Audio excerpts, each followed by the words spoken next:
नमस्कार दोस्तों, मैं हूँ कीर्ति। तो शुरू करते हैं संकल्प शक्ति पुस्तक जो कि स्वेट मार्डन जी ने लिखी है। चैप्टर नंबर 20, टॉपिक है दया, मानवता का अलंकार मानो। तो शुरू करते हैं। कभी यह विचार कीजिए कि संसार में वास्तव में सुखी और समृद्ध कौन है। उत्तर मिलेगा, जिनके पास दया रूपी धन है, जो परोपकार करते हैं, उनका जीवन सुखी है। वह जिनके पास धन है वह प्रसन्न नहीं रह सकता, क्योंकि लोगों का कहना है कि धन ने आज तक किसी को प्रसन्न किया ही नहीं, क्योंकि धन के स्वभाव में आनंद उत्पन्न करना है ही नहीं।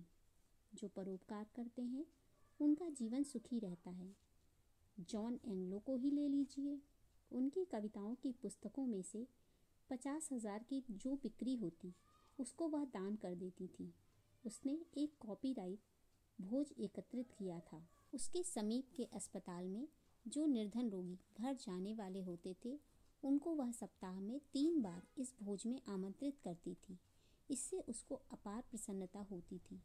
रस्किन को उत्तराधिकार में जब $10,000 मिले तो उसने अनेक अच्छे काम किए।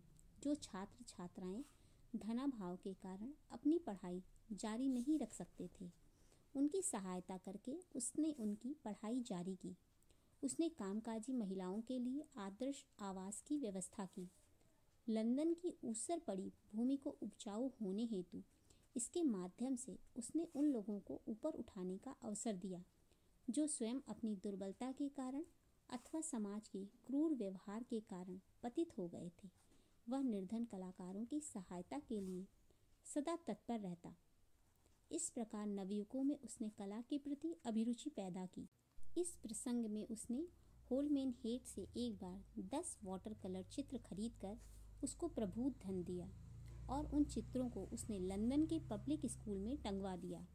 इस प्रकार हंट और स्कूली छात्र दोनों का उसने भला किया। उसने अपने उत्तराधिकार में प्राप्त 3/4 धन का व्यय कर दिया, किंतु फिर भी उसने जिस समस्या को सुलझाने का निश्चय किया था वह सुलझ नहीं पा रही थी। वह समस्या थी निर्धनता और अभावों की, विशेषकर उसे महिलाओं और छात्र छात्राओं के मध्य से समाप्त कर देना। उसके पास हर समय तांता लगा रहता निर्धन विद्यार्थियों और महिलाओं का। उनकी अनेक समस्याएं थीं। इन सब के लिए उसने निश्चय लिया कि वह वार्षिक व्यय के लिए उसको निरंतर 1500 पाउंड प्राप्त होते रहें। उतनी संपत्ति रखकर शेष सब बेचकर उसने इस धन को अन्य लोगों में लगाकर अपनी पूरी शक्ति लगा दी निर्धनता शब्द का अंत करने में। आप भी संसार के मानचित्र को जरा उठाकर अपने सामने रखिए और देखिए कि कितने ऐसे दुखी, दीन और अभावग्रस्त लोग हैं जिनकी भाग्य रेखा को प्रतीक्षा है आपके हाथों के स्पर्श की।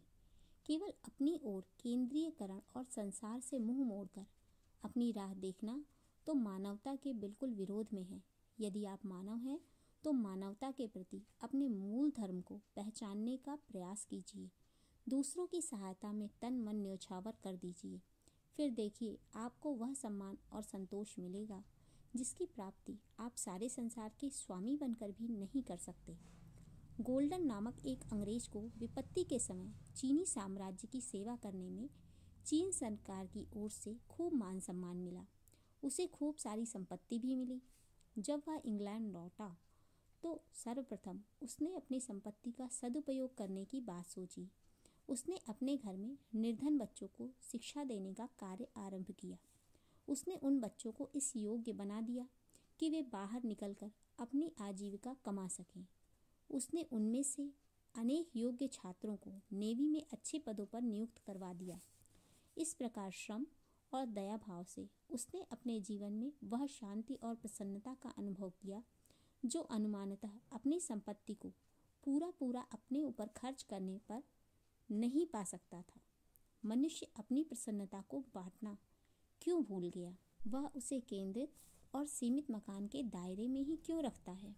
आपकी मुस्कुराहट पर जितना आपका अधिकार है उतनी ही किसी को उसकी जरूरत दूनी हो सकती है। आपके मुख से निकले दया के वह शब्द किसी मनुष्य के जीवन को बदल सकते हैं।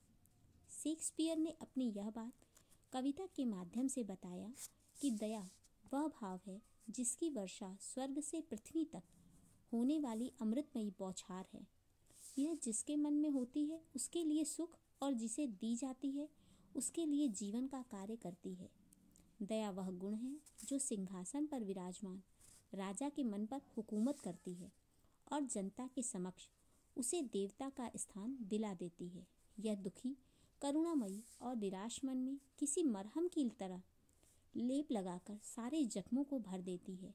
यही वह गुण है जो है तो ईश्वर का, परंतु मनुष्य इसे अपनाकर पृथ्वी पर ईश्वरीय शक्ति प्राप्त कर सकता है। किसी विचारक का कहना है, आपके मुख से निकले दया के 2 शब्द यदि किसी को प्रसन्नता प्रदान कर सकते हैं और आप वह न करें तो इससे बढ़कर अन्य नीच काम कोई नहीं हो सकता। दया वह भाव है जिसमें आपको न तेल लगाना है न बाती, परंतु यह किसी के अंधेरे घर में प्रकाश फैला सकती है। सिडनी स्मिथ के अनुसार मनुष्य प्रतिदिन कम से कम यदि एक मनुष्य को आनंदित करे और इस प्रकार 10 वर्ष तक वह निरंतर करता रहे तो वह 3650 मनुष्यों को आनंदित करता रहेगा। बस समझिए कि एक छोटा सा कस्बा उसके द्वारा आनंदित हो जाएगा। जो मनुष्य सदा प्रसन्न रहता है उसे सब चाहते हैं। दया भाव की महत्ता पर पुराने जमाने की एक कहानी याद आ रही है। एक राजा अपने छोटे से राजकुमार को बहुत प्यार करता था।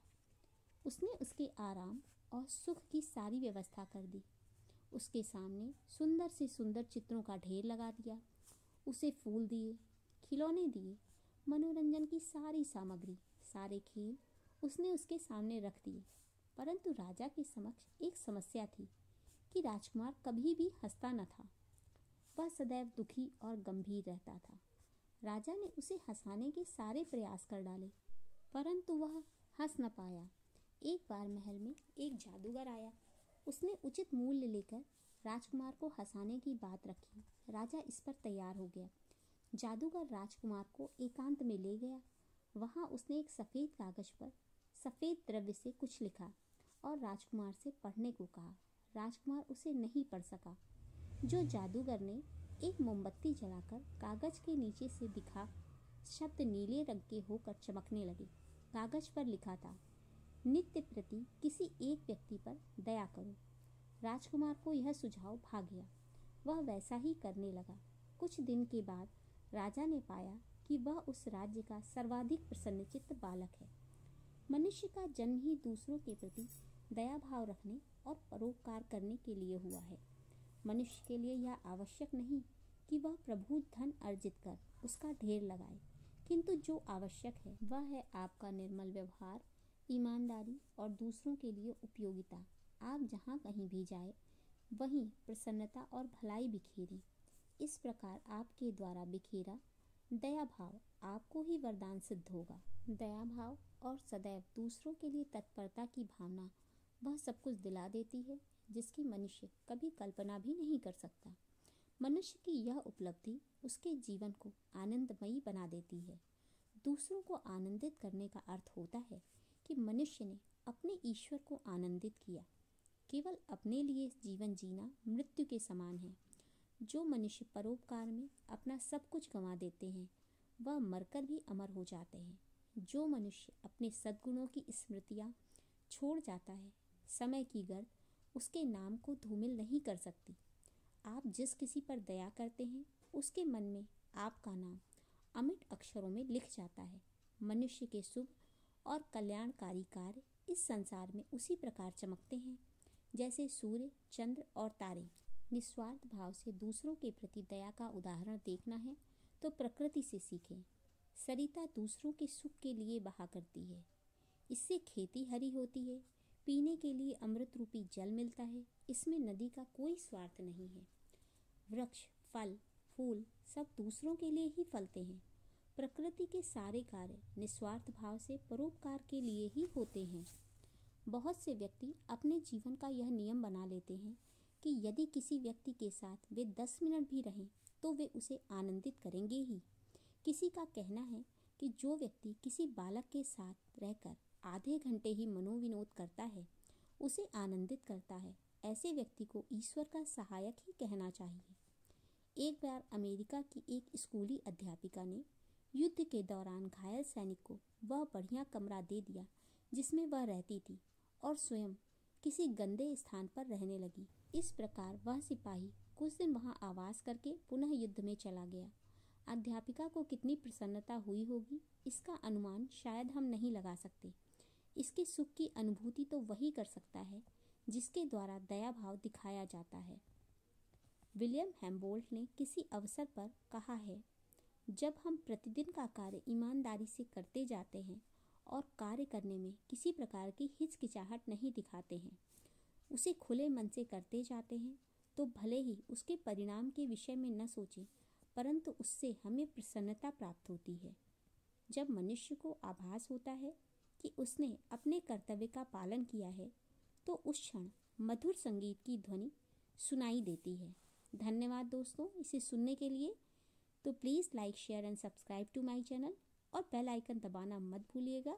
तो मिलते हैं अगले वीडियो में।